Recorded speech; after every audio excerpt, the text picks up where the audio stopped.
Good morning, magandang umaga at magandang araw sa lahat ng ating mga sumusubaybay at mga tumatangkilik sa ating morning devotional. It's Friday morning dito po sa Quezon City, Philippines.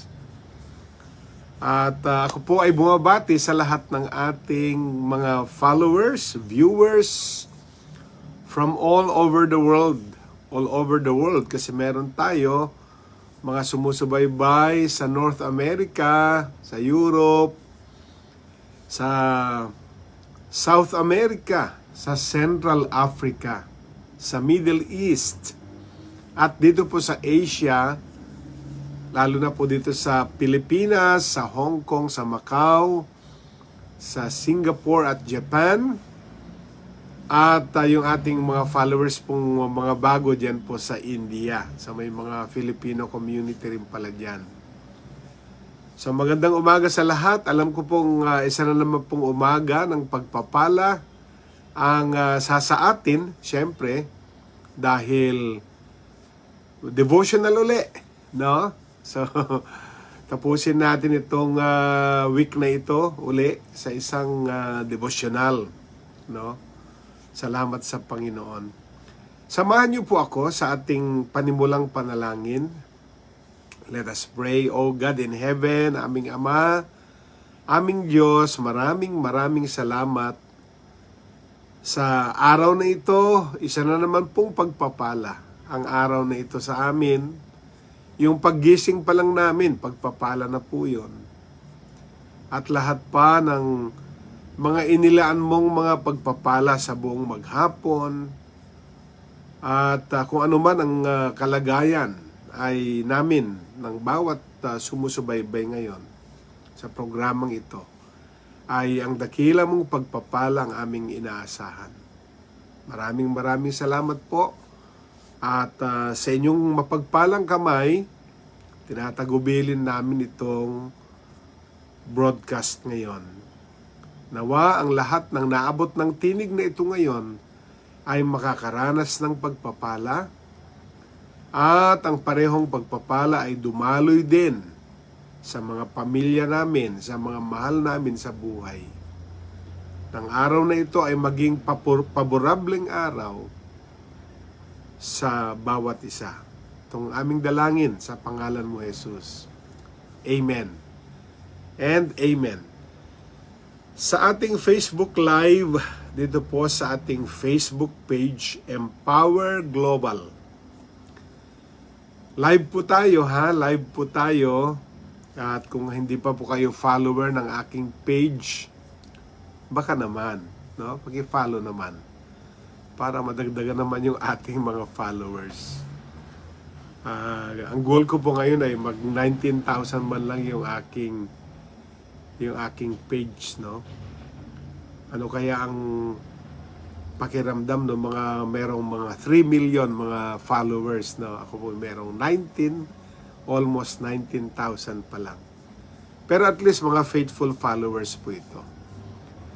Huwag din kalilimutan na pindutin ang like and share button para maging multiplier po tayo.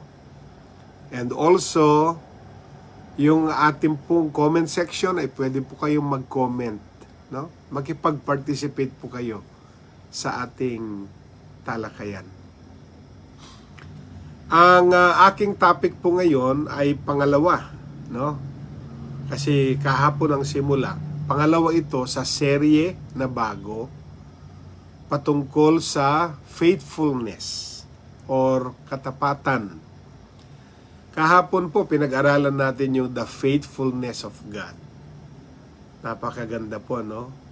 Ang katapatan ng Diyos ay di nagmamaliw.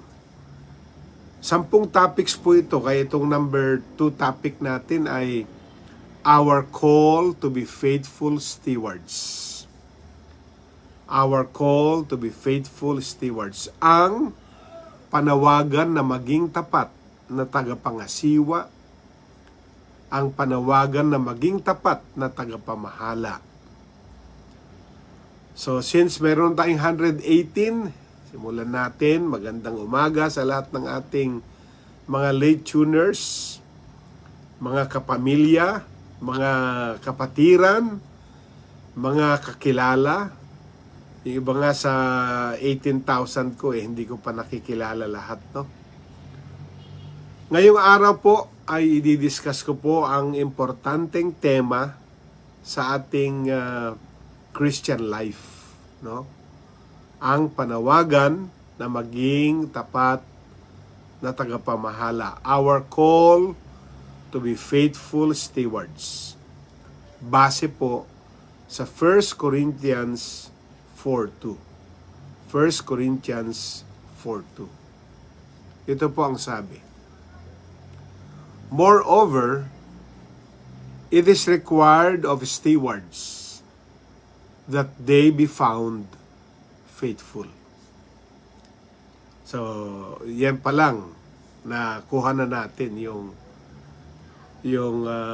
verse ng pinakatema natin, no? Our call to be faithful stewards. Sabi po sa unang sulat ni Pablo sa mga taga-Korinto, it is required of stewards. Ito ay isang requirement sa mga tagapamahala na sila ay masumpungan na tapat.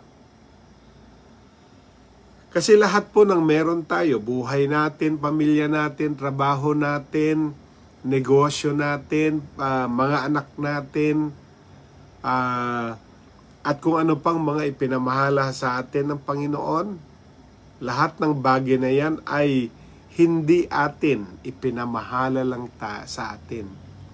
We are just stewards, we are not owners, but we are managers. Dalawang persona po yan, yung manager saka yung owner, no?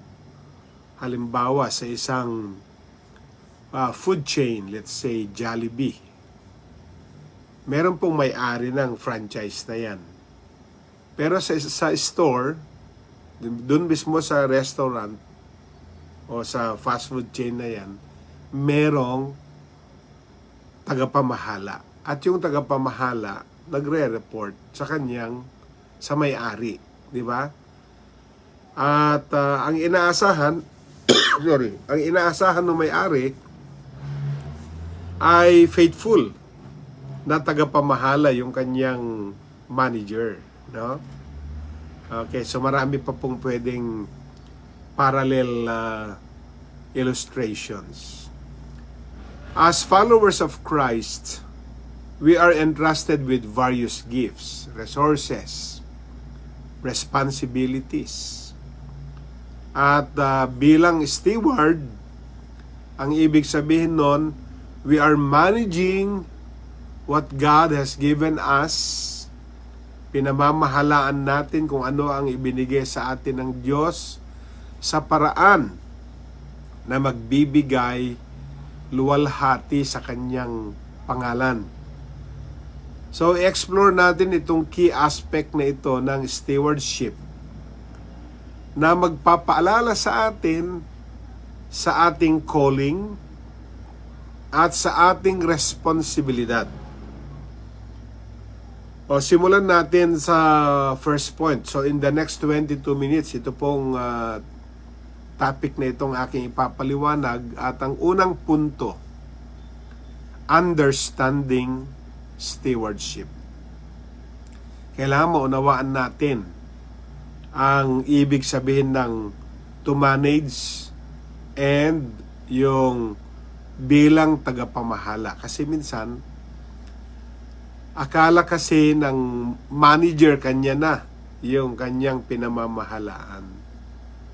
Hindi po tagapamahala lang. Hindi pwedeng yung manager ng isang food chain, no, ay ariin niyang kanya yung ipinagkatiwala lang sa kanya. So, kailangan maintindihan natin kasi minsan ipinagdadamot natin yung time, talent, and resources natin dahil akala natin atin ang mga ito. Samantalang ipinagkatiwala lang sa atin ng isang nagmamay-ari nito. Okay, sabi po ng Psalm 24 verse 1, para maintindihan nyo, wala talagang atin ha. Psalm 24 verse 1, "The earth is the Lord's, and everything in it, the world and all who live in it." So tapos na boxing. Wala tayong pagmamay-ari. Lahat ay pag-aari ng Diyos. Maging ang mundo. Sabi nga, the earth is the Lord's and everything in it. O, so ano pang natira? Ang sanlibutan ay sa Diyos, ang mundo ay sa Diyos, at ang lahat ng naroon, ang mundo at lahat ng namumuhay doon. Pati tayo, pag-aari tayo ng Diyos. Kaya lahat ay hiram sa Diyos. Stewardship begins with understanding that everything we have ultimately belongs to God. Yun po ang dapat maunawaan natin sa ating pamamahala, na lahat ng meron tayo, maging ang buhay na meron tayo, ultimately belongs to God. At the psalmist in Psalm 24 verse 1, pinapaalala sa atin that the earth and all its contents are God's creation. Tamang sabi ng Bible hubad tayong dumating. At maging yung hubad na sanggol na dumating ay sa Diyos pa din.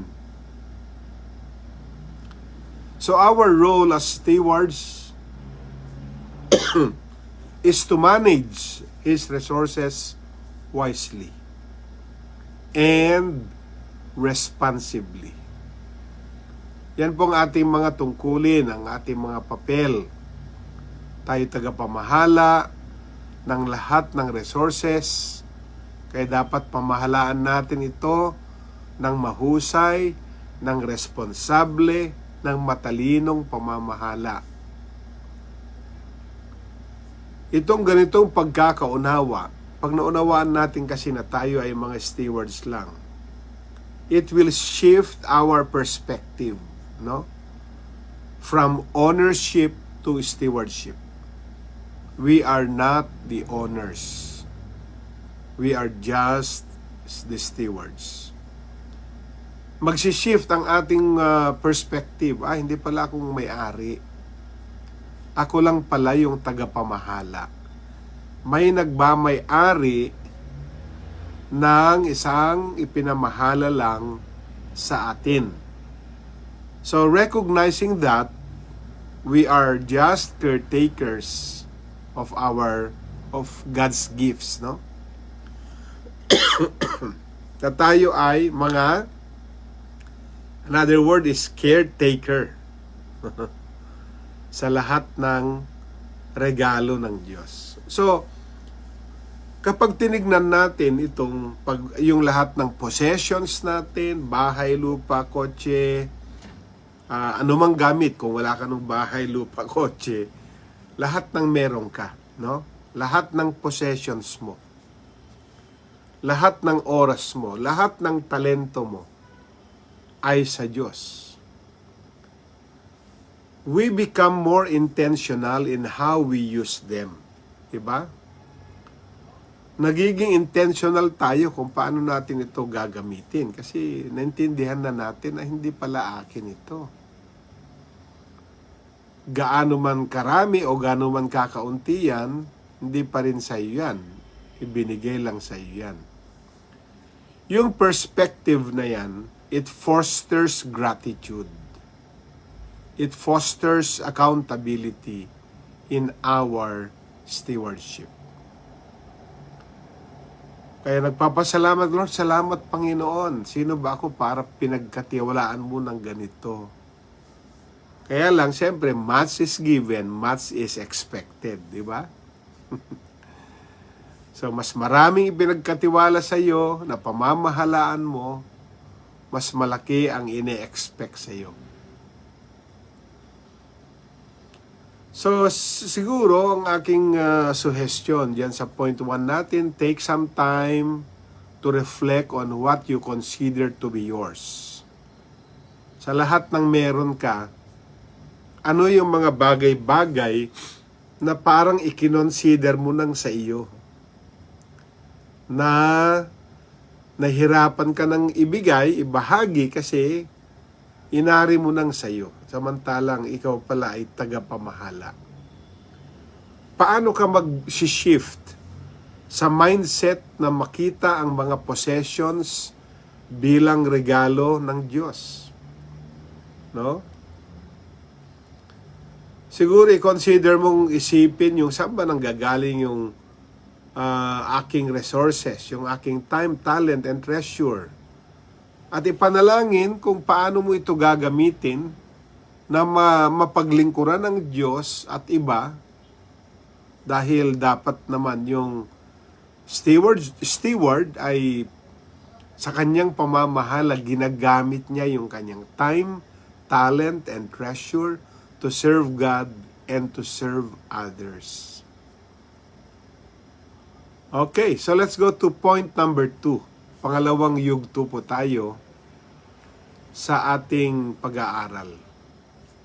Faithfulness in stewardship. Katapatan sa ating pamamahala. Dapat talaga ang lahat ng pinagkatiwalaan ay matagpuang tapat sa pamamahala. Hindi po patapat-tapat. Ibig sabihin nun, hindi yung tapat ngayon, bukas hindi uli, tapos tapat na naman. Dapat talagang consistent yung ating pagiging faithful stewards. Faithfulness in stewardship. Ang sabi po ng Luke 16 verse 10. Luke 16:10. One who is faithful in a very little is also faithful in much. And one who is dishonest in a very little is also dishonest in much. So makita ho ninyo, ang tapat sa kakaunti ay magiging tapat sa mas marami. Ang dishonest sa maliit, sa kakaunti, dishonest na rin siya malaki.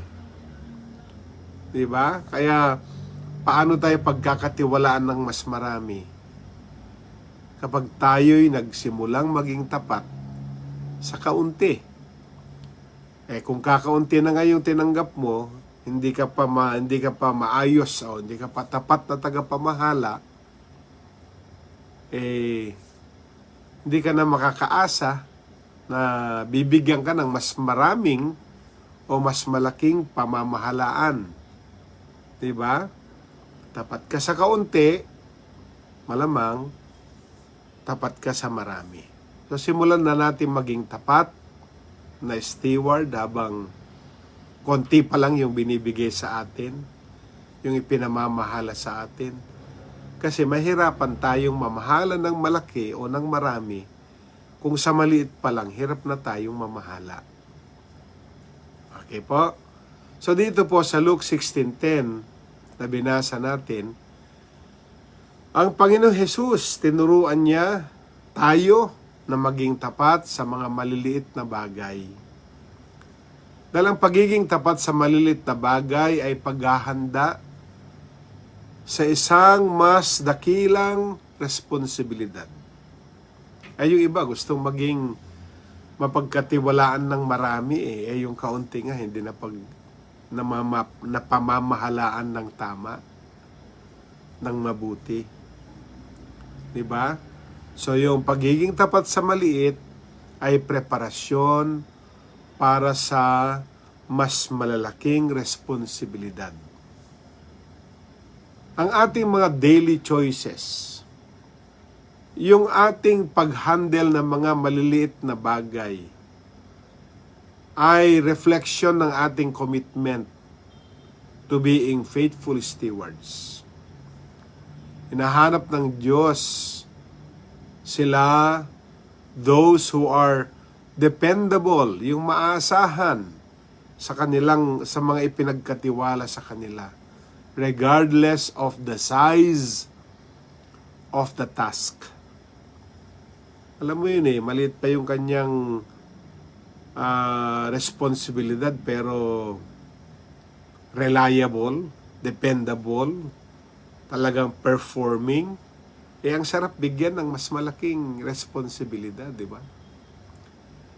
Pero yung hindi tapat sa maliit, magdadalawang isip kang bigyan ng mas malaking responsibilidad.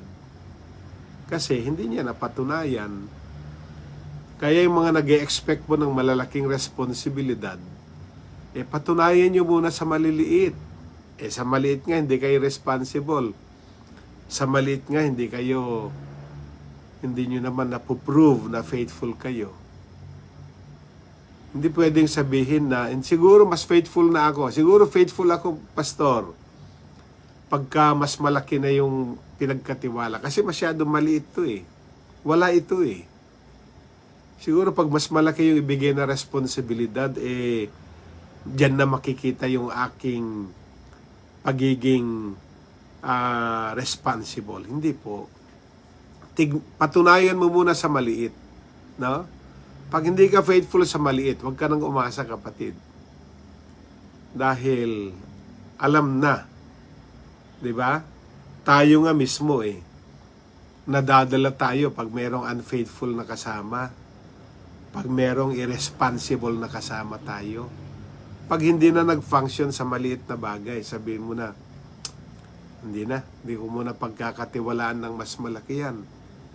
Sa maliit nga, proven na hindi siya responsible.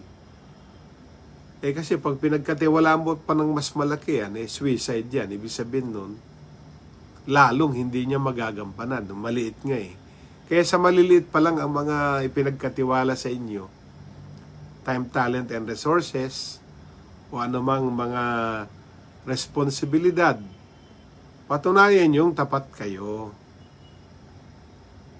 At hindi nyo kailangan sabihin, dagdagan mo pa.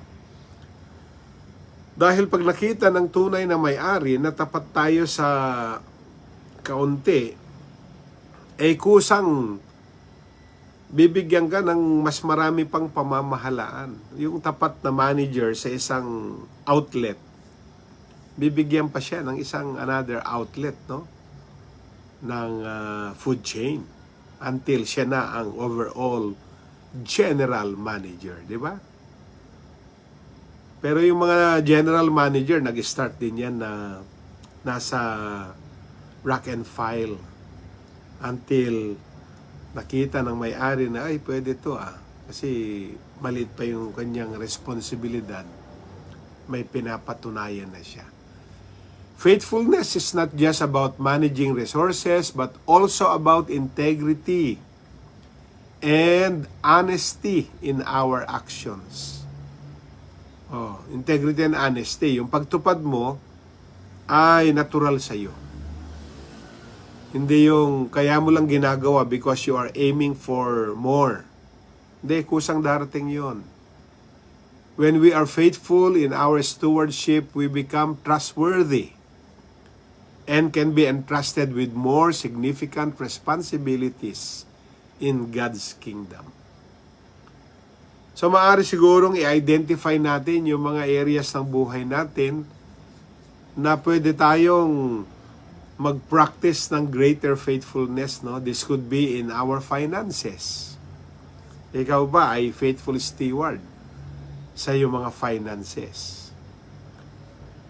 Sa maliliit na ba na mga halaga, napapatunayan mo na faithful ka, na ikaw ay good steward. Diba? Practicein mo na doon. Kasi pagka binigyan ka ng hindi mo kayang i-manage, kasiraan sa iyo. Start from yung small, no? Maaring sa area ng finances, relationships, or service within the church. So mag-set ng specific goals para sa iyong sarili na ma-improve itong area na ito. Laging tandaan na kahit ang maliliit na gawa, hanggat ginagawa natin na may katapatan, ay meron siyang significant impact. Amen? Let's go to point number 3.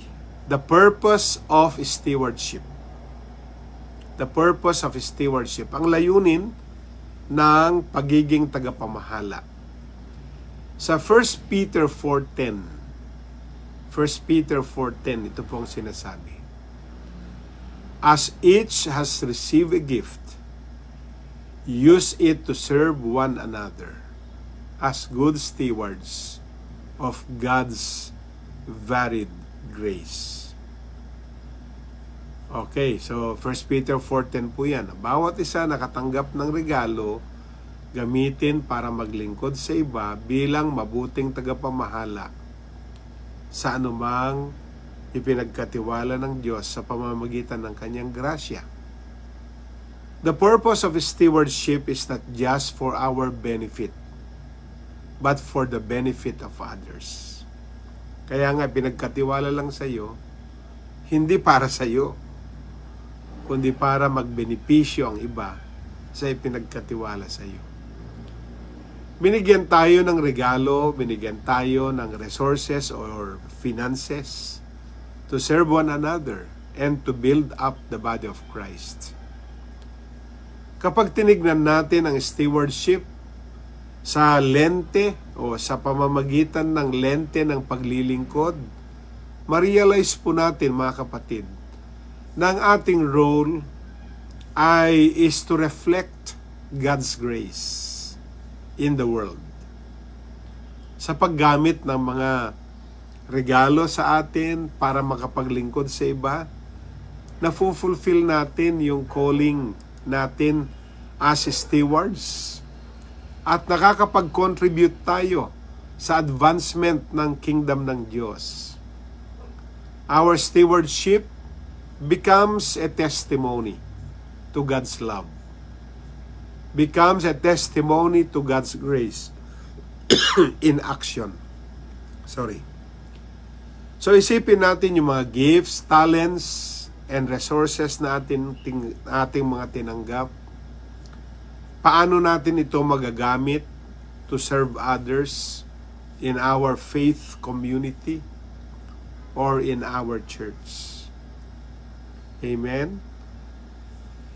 I-consider natin mag-volunteer sa isang ministry na nag-resonate, ibig sabihin na parallel doon sa gift na tinanggap natin.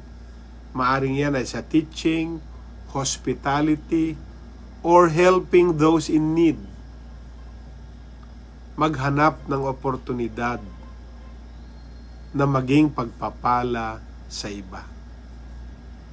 Look for opportunities to be a blessing to others.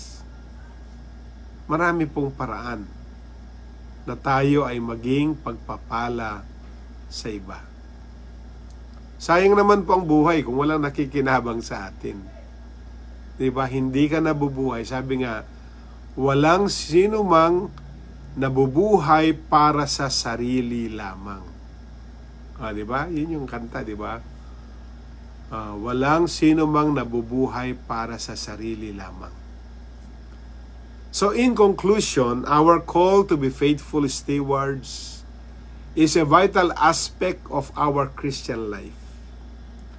By understanding stewardship, practicing faithfulness, and serving others, we fulfill our responsibilities as caretakers of God's gifts. Let us commit to being faithful, brothers and sisters, in all that God has entrusted to us, recognizing that our stewardship reflects our relationship with Him. Ipanalangin natin sa Diyos, nagabayan tayo sa ating pagiging tagapamahala na magbibigay ng honor sa Kanya sa bawat aspeto ng ating mga buhay. Amen. Manalangin po tayo. Salamat po ng pangalawang yugto ng aming pag-aaral, Panginoon, ay nakasentro sa pagiging tapat namin kung paano mamahala sa mga gifts, talents, and resources. Tinuruan mo rin kaming mamahala sa maliit pa lamang at nang sa gayon, pwede kaming pagkatiwalaan na maging tagapamahala ng mas marami. Nawa masumpungan, matagpuan mo kaming tapat na mga mabuting tagapamahala sa mga ipinagkatiwala mo. Salamat po, pagpalain mong lahat ng inaral namin. Sa pangalan mo, Jesus. Amen. Salamat po sa 220 na nakasama natin, isang real-time viewers natin. Sa libo-libo pang magre-replay, pindutin niyo po yung like and share. Napakaganda po nitong turo ngayon. Kahit kanino pwede ito. At sa 71 nating mga monthly subscribers, thank you po. At sa mga nagbigay po, nagpadala ng stars, salamat po na di kayo nagsasawang tumulong. You are sharing your treasures, your resources to this program. At salamat po. Malaking bagay po yan sa expansion, sa continuation, itong ipagpapatuloy ng ating programa. So, bukas magkikita pa rin tayo, loobin ng Panginoon, kasi Sabado pa bukas. At nawa, ang bawat isa ay pagpalain ng Diyos. Ito po si Pastor Rene Alog. God bless po. Shalom.